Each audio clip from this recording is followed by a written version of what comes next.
So recently at the Oscars, they had John Cena present an award naked.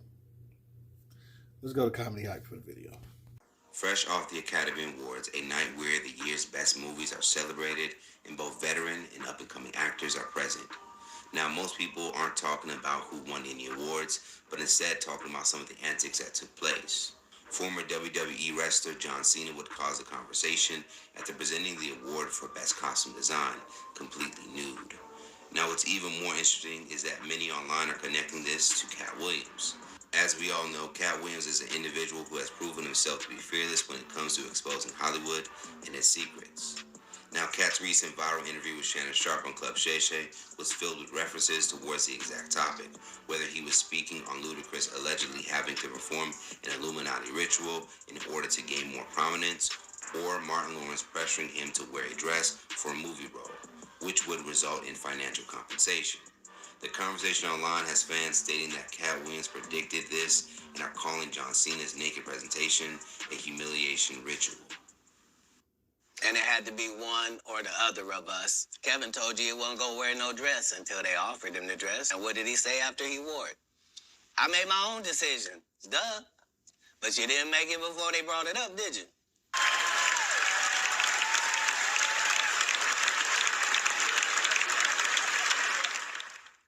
A social media user who would go on and share a clip from the interview would also attach a caption that read, "I was told Katt Williams was a conspiracy theorist for telling us that Hollywood demands that men perform humiliation rituals in order to be a part of the club and make their millions. But here we have John Cena wearing a dress, getting naked in front of Epstein's client list, and embarrassing himself in front of the world to the applause of the elites." This user isn't the only influencer who echoed Katt Williams' statements. Andrew Tate, who has just been detained in Romania for alleged sexual offenses, has tied John Cena's actions at the Oscars to a humiliation ritual as well, presenting the same exact talking points as everyone else online. I want to make something clear. I was saying this morning on Twitter how John Cena was doing his humiliation ritual to satisfy his gay paymasters. And everybody's saying, oh, maybe he's just promoting a movie. Let me tell you something. I don't care what movie I'm in. You could not convince me to do that. You could not convince me to do anything fruity or weird because there's no need. I can promote it other ways. I won't do it because my principles are too strong. You're saying he's promoting his movie for money because he sold a soul to his gay paymaster. Now, some are agreeing with Katt Williams and his conspiracy theories, while others are saying John Cena's choice to present an award naked was not related to the Illuminati, but instead an attempt at a joke while referencing the 50th anniversary of the Oscar streaker. Of course, we gotta ask, what do you think? Like, listen, I do think this is part of a humiliation ritual, but I ain't gonna go as far as to say that everybody that has, worn a wig or a dress has necessarily went all the way on the casting couch, so to speak, behind the scenes. Because when you look at this is not far off for John Cena.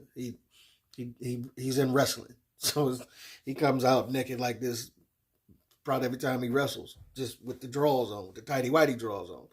But I will say that if you'll do a wig or a dress or come out naked like this, it gives thought to what else will you do? How far will you go? And I think that's what they're testing to see how easily you go for doing these type of things because they want to take you farther. I want to play this clip from Christian rapper Lecrae talking about when he's been to Diddy parties. And I want to just get his perspective on this. Let's go to Nick Jones and Lecrae for the video. I wasn't even going to say nothing about this, but I'm going to go ahead and say it.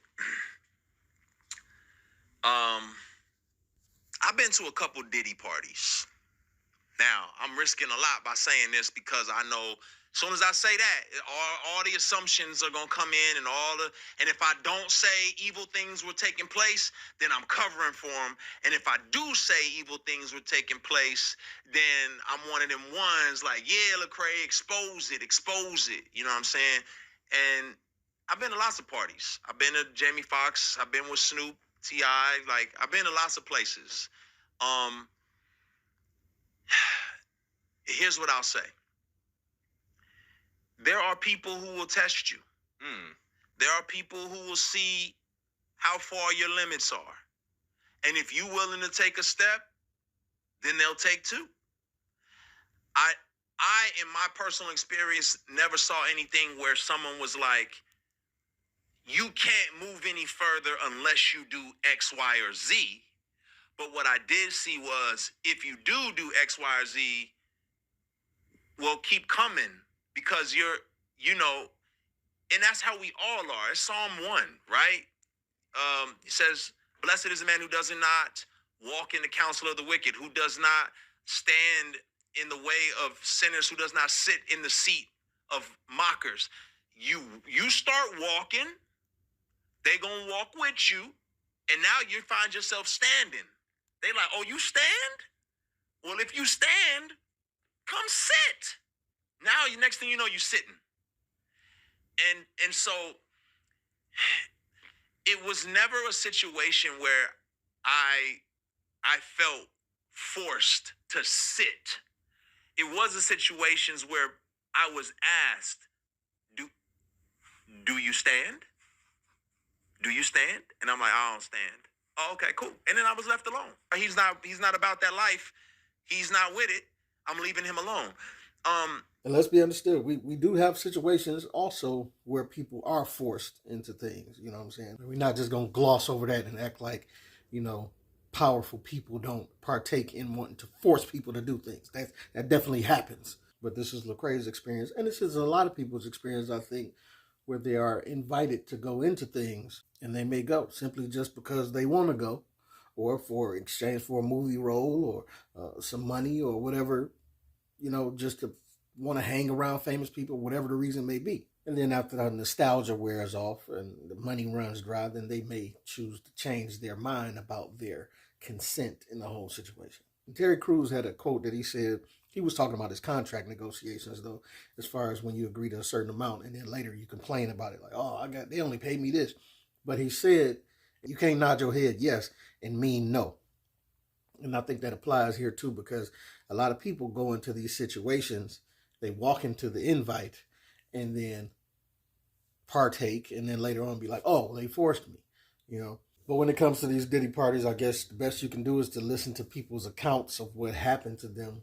And you have to try to listen for certain things to decipher whether you think they were forced into doing some things or whether they went along with doing some things. But let's continue with Lecrae.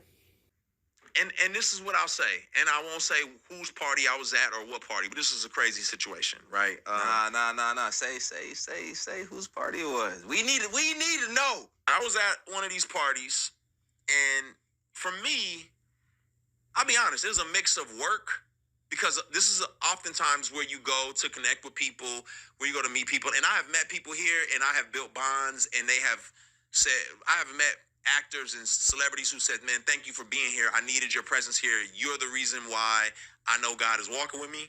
And we've had conversations since where they're like, man, thank you so much. I appreciate you. Because how you going to be a light if you never in the dark? Now, if you cannot handle being in the dark, stay up out of certain places, right? Don't play tug of war by yourself. I never went to these events by myself. I was always with people who were walking in the light, and we always had a mission. It was never just to go in there and wild out and be stupid. But the other side of the coin is, yes, if I'm a human, so I'm frail. I'm gonna be honest with you. There was moments for me of like, oh my gosh, I'm here. I'm part of the crew. Like, look at me. Yes, I struggle with acceptance and wanting to be associated with greatness. And I got caught up in some of that nonsense internally, right? But you would have never known that. What I will say is that one particular party, lots of big names, there was an artist there who said, hey, Lecrae, around 1 a.m., make sure you're not here. And I was like, what? You just don't want to be here at 1 in the morning. And I was like, now my pride kicked in, like, yo, you don't know me. Like, you know what I'm saying? Like, I can handle myself. Like, I'm not some little church boy who ain't never seen nothing. Like, I'm good. Like, you know what I mean? Like, what you talking about? Well, it's probably 12:30. I'm downstairs. I go downstairs to the studio. I come up out the studio, and I'm headed back upstairs to like the main area where everyone's kind of congregating and hanging out. And the music changed. It was like really hard and heavy at first, and then, you know, like jam and dancing music.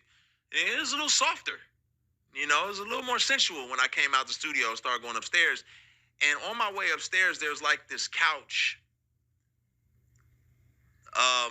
I won't say how the couch is designed because then that may give away whose party and whose house this was. There was a couch, and on the couch, I saw a couple of guys really going at it, hard and heavy. And man, and I was like, oh, my brain, I'm thinking, well, this celebrity party, people do what they do. As I started moving upstairs, I passed them up, and I noticed that it wasn't just those two guys. It was more and more people just going at it. I was like, okay, it's time for me to roll. I'm going to grab my stuff, and I'm going to get up out of here. I did not know that's how this went down. So was that shocking? Absolutely. Was I forced or coerced into anything? I was not. So, as you can see, from where Lecrae said, yeah, this is the time to go. This is where you draw the line. They told you not to be here, but you stayed, want to be all I'm good and all of that, right? Now you see for your own eyes, this ain't the place for me. So it's time to go. Now, if you should choose to decide to stay there, this is going to signal further to these people that in this party doing all this stuff that you are willing to do more. Just like John Cena is signaling early about going on stage butt naked and wearing dresses in movies and all this stuff. He's signaling that he's willing to do more. Only thing, when you're in the trenches of one of these parties where it's going down to that extent, you got dudes just going at it on the couch. If you decide to stay at that point, then you got alcohol involved, drugs involved, where you are definitely making some strong signals that you are willing to do more, and they are going to do exponentially more to test you and put you in compromising positions to draw you further into their world. But it's a decision that you need to make. If you know that ain't the place for you, it's time to exit. But don't nod your head yes and then say no later like Terry Crews said in that clip. Don't let yourself stick around and do and partake in all of these weird things and then later on be like, oh, that wasn't, I was taking advantage. Come on now. Let's just keep it a buck. Some people are taken advantage of, and some people happily walk through those doors. So I would say to you, let God guide you. If you find yourself in a situation like this, let God guide you out the doors. Matter of fact, you should pray that God keeps you from being in these rooms in the first place. But this your boy P. Cam. Let me know what you think, what you don't think. Get at your boy.